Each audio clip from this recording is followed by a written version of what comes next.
Tu t'es déjà demandé pourquoi est-ce que ton grand-père te parle toujours de cette action totale pendant les repas de famille alors qu'à l'autre bout de la table, il y a ton petit cousin qui lui te parle de crypto ou de NFT? Eh bien tu es au bon endroit parce qu'aujourd'hui on va parler des conflits intergénérationnels et de l'impact des différentes générations d'investisseurs sur la bourse. Et tu vas voir que c'est pas seulement des petites différences d'opinion pendant un repas de Noël, non.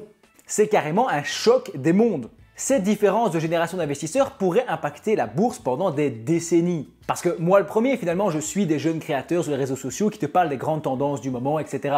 Mais on oublie parfois les anciennes générations qui ont généralement 10 fois plus de moyens que nous pour faire bouger les choses dans une direction qui leur conviendra à eux. Alors si tu veux connaître l'avenir de la bourse et surtout savoir si ton portefeuille correspond à la génération Z ou plutôt aux baby boomers, alors reste bien jusqu'à la fin de cette vidéo. Likez, commentez, partagez, c'est génial, mais regardez la vidéo jusqu'au bout, ça reste le meilleur moyen de soutenir un créateur. Bon, commençons par les bases. Qui est qui dans ce grand jeu de la bourse?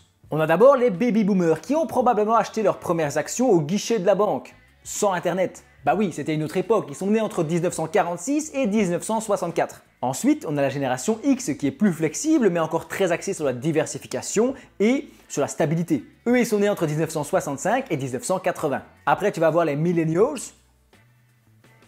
nés entre 1981 et 1996. Ah, on en a connu nous des crashs, par exemple avec la bulle internet dans les années 2000, ensuite rapidement suivi de la crise des subprimes en 2008, et tout ça a développé un petit peu une allergie au risque finalement. Sauf peut-être quand on parle d'éthique ou d'investissement sur la technologie. Et enfin, on a la génération Z qui est née entre 1997 et 2012. Ces petits prodiges, ils sont nés avec la technologie, ils étaient déjà dedans quand ils étaient petits. Tandis que moi et les millennials, nous, on a grandi avec elle. C'est très différent puisqu'on a connu un monde sans Internet et sans toutes les technologies, les smartphones, etc. Tandis que les jeunes maintenant, eh bien eux, ils connaissent que ça. Donc, ils ont un avantage et surtout, enfin, je ne sais pas si c'est un avantage, mais ils ont une manière de voir les choses qui est complètement différente. Avant de t'expliquer l'impact que tout ça a sur la bourse, dis-nous en commentaire dans quelle génération tu te trouves. Il y a aussi la génération Alpha qui est née à partir de 2013, mais bon, j'espère quand même que tu n'es pas sur cette vidéo parce que je ne sais pas où tu vas investir en bourse ou enfin bref. Sérieusement, revenons-en aux baby boomers. Pour eux, la bourse, c'est un marathon, pas un sprint.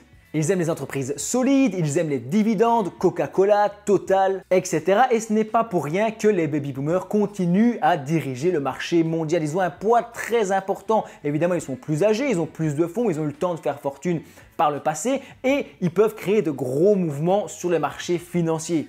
Leur mot d'ordre, c'était la sécurité. Et ce qui est comique, c'est qu'ils ont découvert un truc récemment qui s'appelle les ETF. Et généralement, ils trouvent ça pas si mal que ça. Génération X, ils ont connu la crise d'Internet, les subprimes, etc.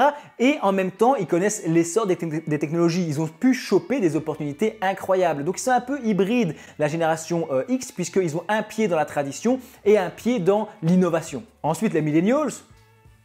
Alors eux, ils sont uniques puisqu'ils veulent généralement des investissements qui ont du sens. C'est pour eux qu'on a surtout vu l'émergence des ETF ESG. Et on n'oublie pas non plus évidemment les grosses entreprises de la tech telles que Google, Tesla, Amazon, iPhone, enfin Apple, etc. qui ont profondément modifié leur quotidien. Enfin, on arrive dans la dernière génération, la génération Z, et là on arrive dans un autre monde. Pour eux, le long terme, c'est dans 6 mois, limite 2026, allez.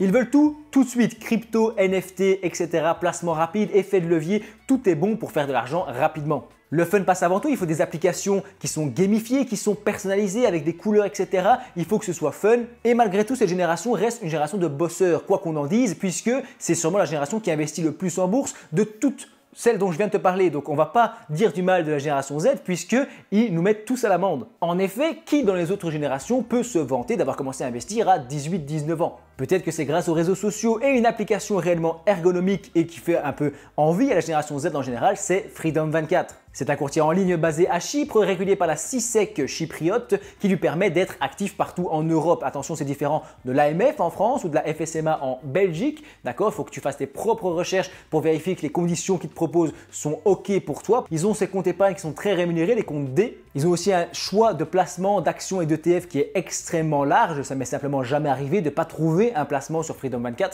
Si tu veux t'inscrire à mon lien affilié en dessous de cette vidéo qui me permettra de toucher une petite commission, c'est un courtier que moi-même j'utilise. N'oublie pas que investir comporte des risques de perte en capital et que moi je suis juste là pour te partager des bons plans et du divertissement. Bref, on y arrive. Ma vidéo va encore une fois être beaucoup trop longue, mais on va parler de l'impact de ces fameuses générations sur la bourse directement. Commençons par les baby boomers. Eux, ils ont une grande quantité de capital. C'est eux qui ont le plus d'argent et ils bougent pas beaucoup. Ils restent en sécurité. Ils ont leurs petites actions. Ils ont leurs dividendes. C'est leur génération. Qu'est-ce qui va se passer quand eux vont commencer à bouger? Si à un moment, ils vont tous dans une autre direction et qu'ils prennent la tangente. Ou alors, s'ils veulent commencer à transmettre aux générations suivantes leur héritage et leur capital. C'est ce qui est en train de se passer en ce moment. Attention, spoiler, les actions à dividendes pourraient prendre un sacré coup si c'est la génération Z qui récupère tout cet argent. Et pour les générations plus jeunes, s'ils deviennent majoritaires, ça risque d'être aussi compliqué. On aurait des fluctuations de marché beaucoup plus rapides, beaucoup plus volatiles et beaucoup plus impressionnantes. Imagine un marché financier dirigé par des influenceurs TikTok. Oui, c'est peut-être l'avenir.